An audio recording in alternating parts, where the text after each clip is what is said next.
You're listening to the Chat City interviews from 103.2 Preston FM. And it's Wednesday, but on Friday the 10th of January, Gary Cunliffe went down to meet with Preston MP Mark Hendrick at his constituency office in Preston for the January edition of the Chat City Surgery with Mark. On the agenda this month, both national and local issues, including the forthcoming European Parliament elections, immigration, the recent triple lock pension protection news, the Chancellor's recent budget cut announcements, etc. So let's hear the interview that Gary did with MP Mark Hendrick. The 10th of January may be a little late to be wishing Happy New Year still, but this is our first Chat City chat with Mark Hendrick. So good afternoon, Mark. Good afternoon, Gary. But somebody who was giving New Year messages was your colleague Keith Vaz at Luton Airport on the 1st of January, welcoming the Romanians and Bulgarians who were just arriving. I think he had a Conservative with him, but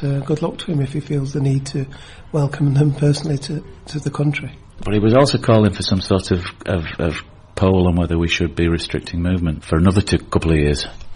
Well, as much as I like Keith, it doesn't really make sense. We're members of the European Union, and one of the principles is free movement of people as well as free movement of goods, capital and services. So we've signed up to those principles. Everybody in the European Union has signed up to those principles, and unless we leave the European Union, I can't really see that happening. So, as a former member of the European Parliament, you'll have been interested to see that Nick Griffin was recently declared bankrupt, yet he's still able to stand in the forthcoming elections. How does that work? Well, I think until a few years ago, anybody who'd been declared bankrupt was ineligible for elected office. I think that has changed now, and as much as I don't like Nick Griffin, he's got every right to stand for election, and people have a choice to choose to vote for him or not. So do you feel that perhaps this year there is going to be a backlash, a sort of a protest vote, and UKIP may do very well, perhaps not the BNP, but, you know, people's feelings in advance of the promised referendum by Cameron next time? Yeah, I think UKIP will do reasonably well because obviously immigration's quite high up the agenda, and UKIP seems to be offering a quick, simple solution, which is to leave the European Union. Huge benefits by British membership. Millions of jobs up and down the country dependent on British membership of the European Union. And whilst people might be unhappy about aspects of immigration policy in the UK, I think the costs of leaving the EU would far outweigh the benefits that we're getting from it. Do you think that the BNP is still the force that it was a few years ago, or is it losing its ground now in that sort of right-wing area? I think they have. I mean, the BNP have fragmented. They've broken up quite a lot in terms of how they pursue the leadership and how much respect there is for the leadership. And really that extreme right-wing ground has been taken up by UKIP, who seem to be like BNP members wearing suits to make themselves slightly more respectable. Don't use the same language, but obviously many of the messages are very similar. Now that we are 2014, we can honestly say there's an election next year, can't we? And Mr Cameron has come out with the promise on pensions, the triple lock, that there will be a minimum 2.5% rise in pensions, guaranteed. Is he going for the older vote already, this far in advance? I'm sure he is, and I'm sure we will be going for the elderly to support us. When we were in government, we did a lot. We introduced the TV licences, the free TV licences. We introduced the winter fuel allowance.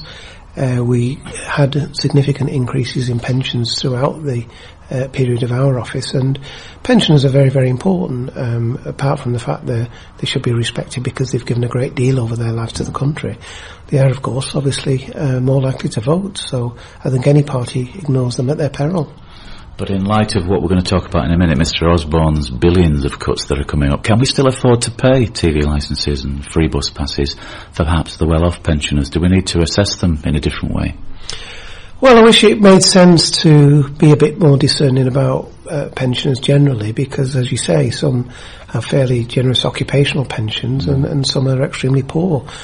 Unfortunately, means testing it in a way which checks all of the circumstances and entitlement probably takes more in administration costs than it actually is given out in the extra benefits. So At the moment, I'm against means testing, and I'll keep the universal approach that we have with the fuel allowance and pension increases.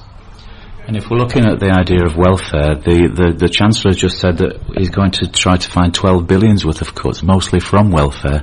And the Cabinet seems to be in disarray over this announcement. Ian Duncan-Smith and Nick Clegg have come out with worries. Well, of course there are worries. We've seen already on the streets. I visited Foxton Centre today, which deals with many homeless people in Preston. We're already seeing that people are losing their homes. The bedroom tax, universal credit, when it comes out, will mean that people have got far less money, and people will be losing their homes and will be homeless and will be struggling to get by. And to contemplate another £12 billion worth of cuts to welfare after the next general election is a phenomenal amount of money, coupled with the fact that actually more than 50% of welfare spending anyway is actually the pensions we were talking about. Yes. So to take 12 billion out and not touch the state pensions is hitting the more vulnerable even harder. Now, Mr Osborne said it was only a job half done. So would Labour agree with him that there are still more cuts to be made before the economy can start to recover? I think the more cuts that are made, the less likely the economy is to recover.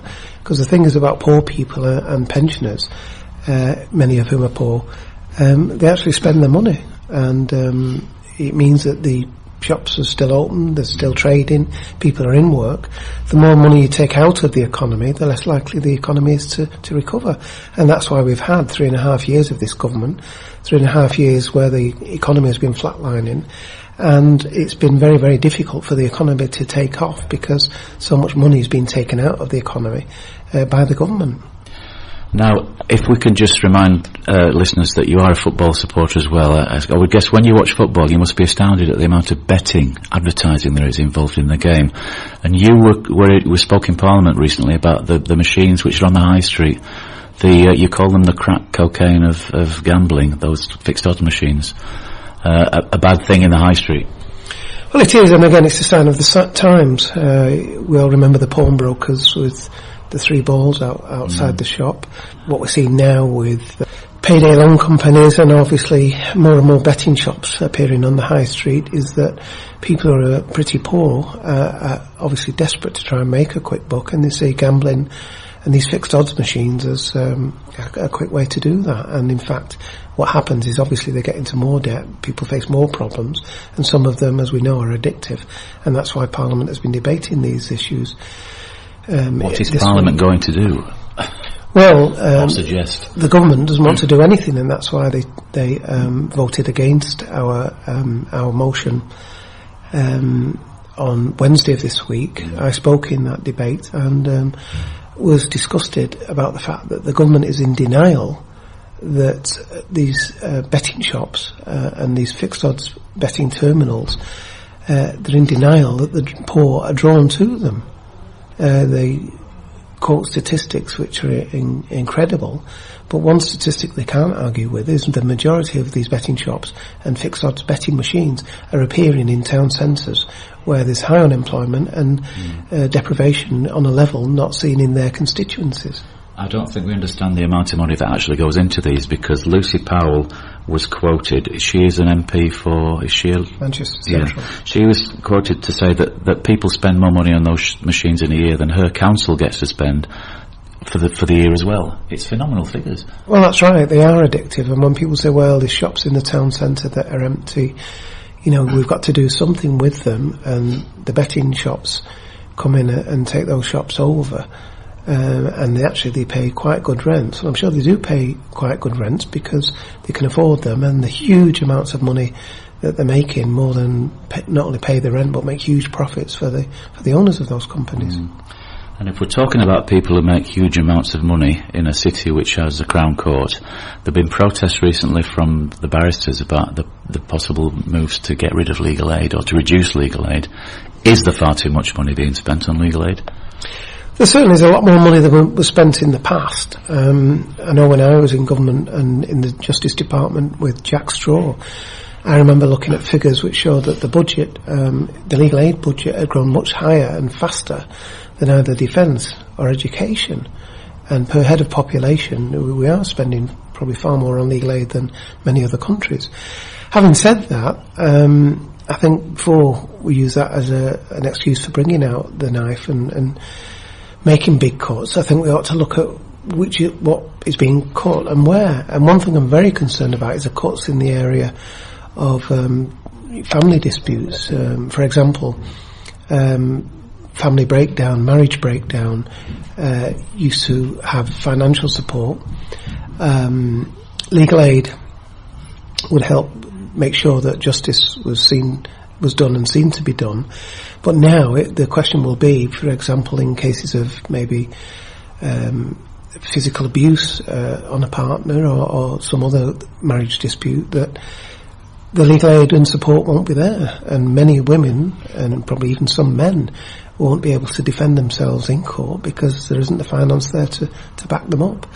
So I can see probably many marital disputes not being resolved or lasting much longer because of the lack of finance that people can use to bring these matters to court. So we always seem to start with national and come back to Preston, don't we? But very soon after we spoke last time, there was an announcement in the press that Preston could be having a new twinning with a city in China. These are surely links that we should be encouraging with the power that UCLan is and what it brings into the town, the city. Well, that's right. Preston is a university city now. Very proud of that. Nearly 30,000 full-time students come to Preston to study. Each student brings around £25,000 each to the city. So 25,000 times 1,300, which is about the number of students that China's bringing to Preston, is a huge amount of money, many millions of pounds, which is being spent in Preston, which goes on keeping jobs in the city centre and elsewhere. And relations with China as now the second largest economy in the world, probably the largest economy 10, 15 years from now.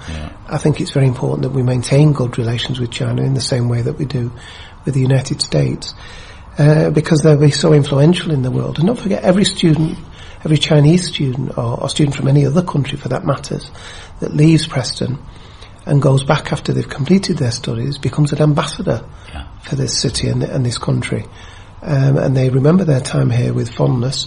They valued the friendship and the experience that they had here in Preston, and that can lead to future trade, future friendships, and good relations between countries, which in a world which sees so many wars and tensions is a very valuable thing indeed. So I think we should welcome any attempts to twin with China, and Xining is a city that Preston can twin with. And of course they want to invest here not only in their children's education or young people's education, but also in property, as we'll see with the properties near the university which the Chinese want to invest in. And it is true that schools are now looking for Chinese as another option for their teaching of foreign languages. I think that's been in the press recently, where primary children were learning Mandarin. That's right. A lot more schools now, particularly primary schools, are giving basic lessons in Mandarin, because 10, 15, 20 years from now, in the way in which it was a big deal to travel to France and Germany in the past, that's no longer a big deal, and we trade through the European Union with France and Germany. In the future, similar activities will be going on a much bigger scale, but with China. And I think the more people, not just from Preston but in the UK generally, that can communicate in Chinese, the better. And there was another big news story that came just after we met last month. The local government finance settlement means that Preston City Council must save more than £3 million over the next few years. You were quoted as saying that's cutting down to the bone now. The reality is beginning to hit home, isn't it, here? It is, and with the redundancies and the cuts in services that the council have been considering, not just for the coming 3 years, but in the last 3 years, this again is just making it much more harder for the council to deliver services. And obviously council taxpayers don't want to pay any more, and those council tax bills are being frozen, which to some extent is welcome. But I think the money that comes from central government, which makes up something like 70% of local government spending, I think that money being cut as well just makes it much more hard for the council to deliver services that people of Preston want, and it's tragic. There's a disagreement over the figures, though, isn't there? The council believe it's going to be up to 14%. The government says, it'll only be around 4.75%. Are they looking at different sources of funding there? No, I think they're looking at the same figures, but the government is choosing to exclude funding that comes under a different heading than the normal council tax support that would come from government. But you're actually going up to the City Council this afternoon to talk to Peter Rankin about this very issue, aren't you? I am, and Lorraine Norris will be present as well, the City's Chief Executive. These are very disturbing issues. I can imagine now that Peter will want me to raise the matter with ministers in Westminster, and I'm quite happy to do that, but I'll go along and get all the facts and look at the figures and make sure that I'm certainly well armed before I go down to London and make that case. So that's something perhaps we could talk about next time we meet, when you've got a little bit more information. But to finish on perhaps a personal note at the city level, City Councillor Tom Burns recently passed away, someone with whom you've had a long association and obviously fond memories. Yeah, Tom was a great friend.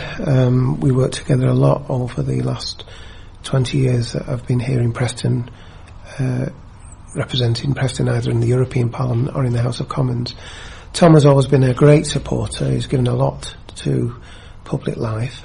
He's got a lovely family with Pauline and his daughters, and he'll be very sadly missed, and certainly I'll miss him a great deal as well. And Tom served on the County Council for 4 years and did a fantastic job.